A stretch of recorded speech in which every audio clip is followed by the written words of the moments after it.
Al-qiyamati yusra. Nah, yaumul qiyamah itu kapan? Kapan yaumul qiyamati? Dan khalidina fihi. Nah ini, jadi panjang. Khalidina fihi abadi nanti di neraka, di akhirat. Kalau dia orang dengan kekafiran, a'radu anil Quran berarti selamanya. Berpaling dari Al-Quran berarti tidak masuk wilayah iman, maka ia akan mendapatkan hukuman khalidina fihi di hari kiamat nanti, terus-menerus merasakan beban itu yang tidak ada akhirnya. Tidak ada akhirnya. Kalau sudah tidak ada akhirnya kan panjang. Sepanjang masa. Jika dunia 1000, 10.000, 2000 atau pendek. Jika hukum akhirat ini panjang tidak berbatas. Lalu hukum dunia, biarpun dikatakan bumi atau kehidupan di dunia sudah bahkan dikatakan puluhan ribu tahun, jika itu diletakkan dalam kehidupan di akhirat pun nggak kelihatan. Sangat sedikit sekali dibanding hidupnya panjangnya kehidupan di akhirat. Bahkan tidak bisa dibandingkan sama sekali. Ternyata kehidupan dunia yang segini, yang ribuan tahun masih dianggap sedikit dibanding kehidupan di akhirat nanti. Kemudian, kehidupan kita secara pribadi ini ternyata juga sangat pendek dan pendek sepanjang umur apapun dibanding dengan kehidupan dunia. Yang sudah berlalu ribuan tahun. Jadi kita ini adalah punya masa yang sangat pendek sekali di dunia. Dibanding kehidupan dunia, kita pendek di dalam pendek. Pendek umur kita dibanding umur dunia. Dan umur dunia ternyata sangat pendek dibanding umur akhirat. Disebutkan khalidina fihi. Selamanya lihat, karena dia berpaling dari Al-Quran. Tidak menerima pendidikan Al-Quran. Wasa'alahum yawmal qiyamati himla. Dan sejelek-jelek beban yang ia bawa.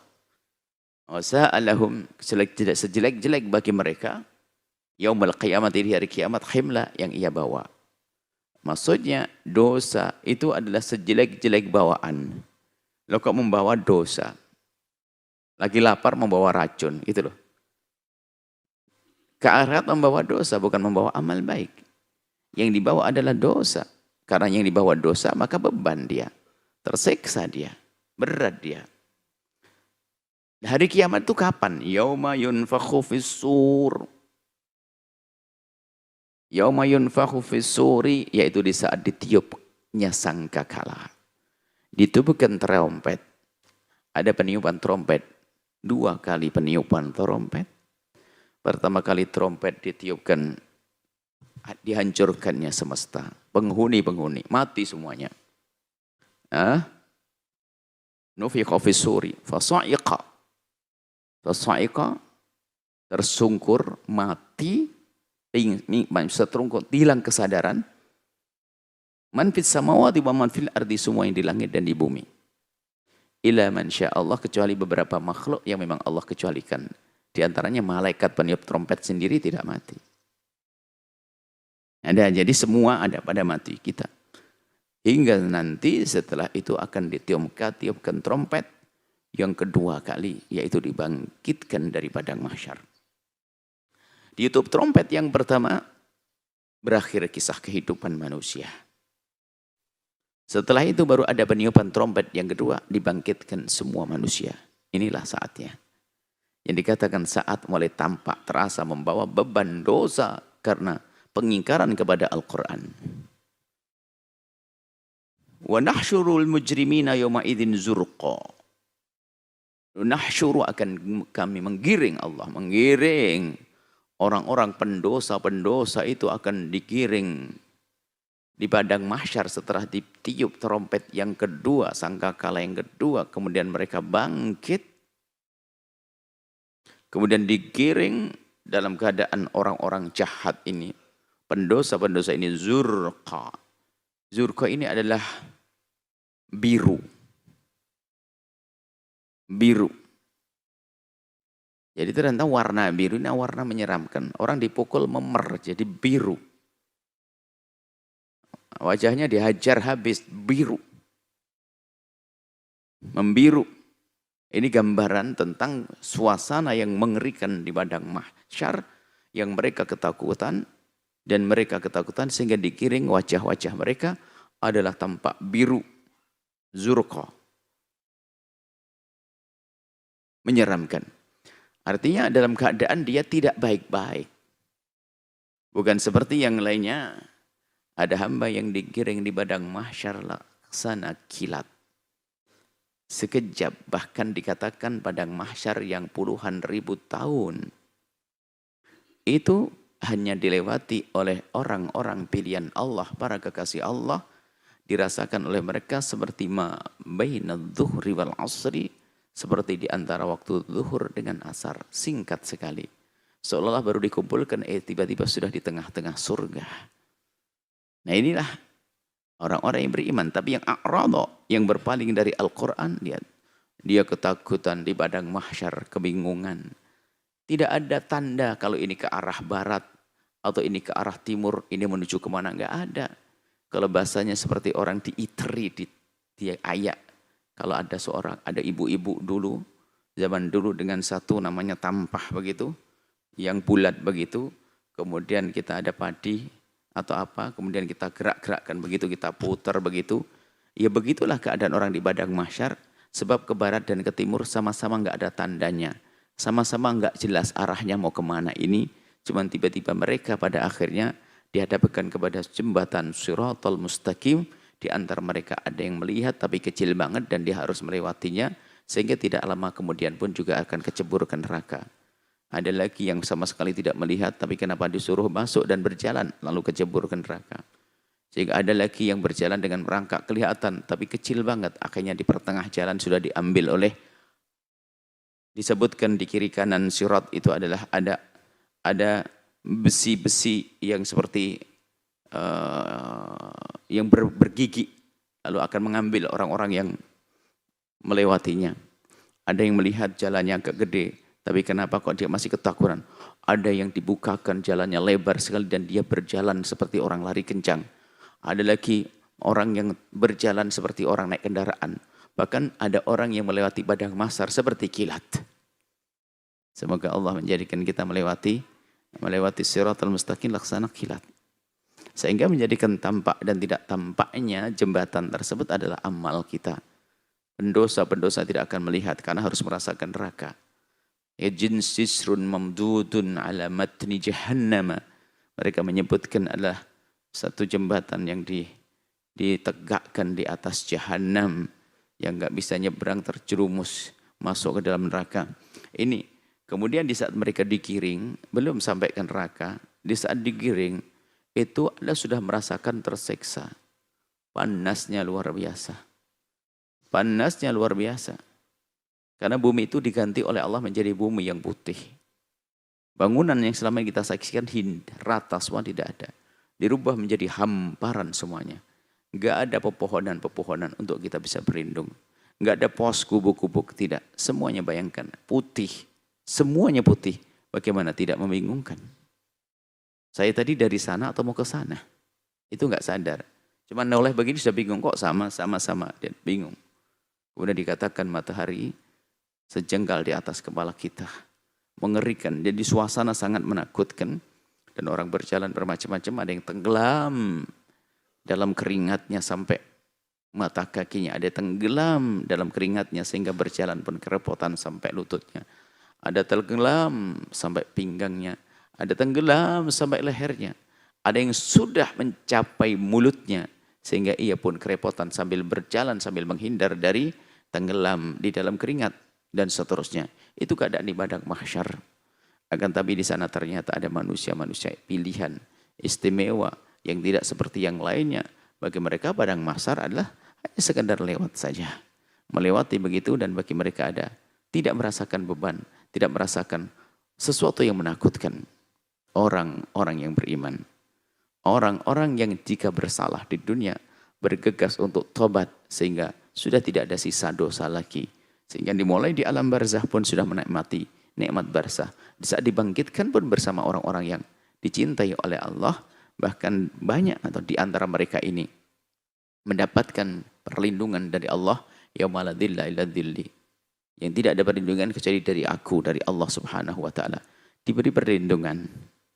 Ini keindahan sebagian para kekasih-kekasih Allah. Maka lihat, harus kita yakini ini semua akan terjadi. Kemudian setelah kita membangun keyakinan yang kuat, buatlah persiapan. Bagaimana agar kita nanti di saat berada di padang mahsyar kita tidak menemukan sesuatu yang memberatkan bagi kita. Yang ada adalah perjalanan singkat menuju surga, tidak menakutkan. Ini perlu amal yang banyak, perlu tobat yang banyak. Kemudian kisah mereka yang digiring, kisah mereka yang digiring. Di padang mahsyar orang-orang mujrimin, pendosa-pendosa, pelaku-pelaku kejahatan, perusak-perusak kemanusiaan, maka dia digiring dengan keadaan wajah mereka yang menyeramkan, warnanya biru. Birunya orang ketakutan, birunya orang tersiksa dan seterusnya. Kemudian di antara mereka yatahafatuna bainahum in labithtum illa ashra. Di antara mereka berbisik sambil ngomong. Karena perjalanannya dikatakan puluhan ribu tahun. Di padang mahsyar lebih dari 50.000 tahun dan sehari di sana beda. Ribuan tahun di padang mahsyar. Bukan, di samping itu lihat, dalam keadaan capek. Orang capek biarpun 2 menit lama banget. Kapan selesai? Jadi seperti itu. Kalau kita berada di sebuah tempat tidak nyaman, 10 menit kayak 1 jam. 1 jam kayak sehari. Sehari kayak sebulan kalau tidak beres-beres. Maka jangan sampai hidup kita ini hidupnya orang yang capek. Maka pastikan kita selalu punya kelapangan hati. Menerima apa yang Allah berlakukan. Jadi yang ada nyaman. Di rumah keluarga indah nyaman. Jadi begitu indah dalam keluarga nggak terasa. Waktu berlalu. Tapi kalau di rumah capek, Masya Allah. Berantem sama suami. Berantem sama istri, capek hidup. Bertemu 5 menit saja kayak 1 jam. Maka begitu keadaan di padang mahsyar. Karena seseorang, dia dalam keadaan capek, merasakan ketidakenaan di padang mahsyar. Dengan mataharinya, dengan keringatnya, dengan suasananya. Maka waktu biarpun baru-baru belum lama sudah terasa lama. Apalagi memang sesuatu yang betul-betul lama. Lama betul. Perasaan lama ditambah lama yang sesungguhnya. Lama dan lama. Sehingga di saat mereka bercerita tentang kehidupan dunia, kita di dunia kayak apa ya? Ngomong di antara mereka. Kayak 10 hari tok. Kayak sebentar banget. Jadi melihat keadaan di padang mahsyar, mereka mengingat keadaan di dunia. Ternyata di dunia yang mereka lewati adalah sangat sebentar. Maka yang ada penyesalan yang luar biasa. Kenapa sebentar aja aku kok susah patuh kepada Allah?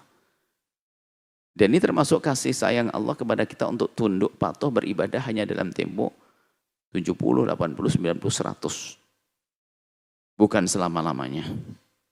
Akan tapi kita suruh bekerja hanya dalam waktu yang singkat. Kemudian setelah itu kita memetik pahalanya. Nah ini seharusnya dengan ini kan kasih sayang Allah. Untuk berjuang di dalam hidup kita yang sudah terbatas ini. Untuk menggapai kebahagiaan yang tidak berbatas. Yang tidak berbatas. Terus sepanjang masa. Di akhirat nanti. Nah ini. Orang-orang yang dalam dosa. Kekejaman, kekejian. Dalam kemaksiatan. Maka dia menemukan sesuatu yang memberatkan. Di padang mahsyar. Fatuna bainahum. Kalau berjalan sampai yang bisik. Berapa tahun kita di dunia? Ingat enggak? Kayaknya baru 10 hari. Sebentar banget di dunia ya. Iya sih, sebentar banget ya. Kenapa kita tidak patuh? Sebentar banget. Jadi dunia yang ia lewati sampai 90 tahun itu terasa sebentar sekali. Sampai ditanya berapa hari? Kayaknya 10 hari saja sih. Terasa 10 hari. Ini. In labithtum illa ashra. Sepertinya kalian itu tidak tinggal di mana? Di dunia kecuali hanya 10 hari saja. Singkat.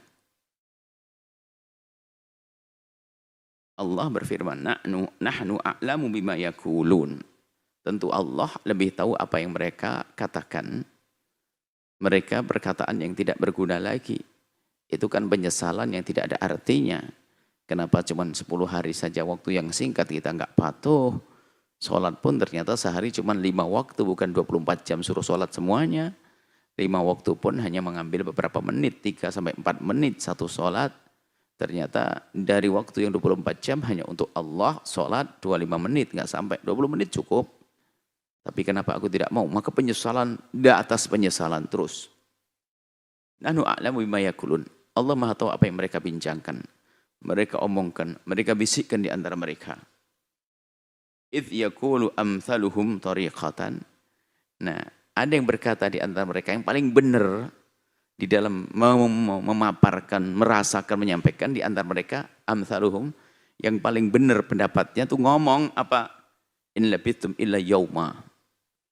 Kalian tidak tinggal di dunia kecuali hanya 1 hari. Wah, lebih sempit lagi. Maka yang paling benar yang mengucapkan di padang mahsyar nanti adalah yang mengatakan hidup dunia sangat singkat. Karena memang betul dibanding tersiksa yang mereka sangat singkat. Disitulah maka semakin kuat penyesalannya. Ya Allah, suruh sebentar aja nggak mau sih. Akhirnya jadi gini, coba kita sabar sebentar di sana. Gitu. Coba kita sabar sedikit. Coba kita bertahan sedikit. Karena mereka tidak bertahan dengan menjaga selama tempo yang sangat terbatas, maka mereka akhirnya menyesal.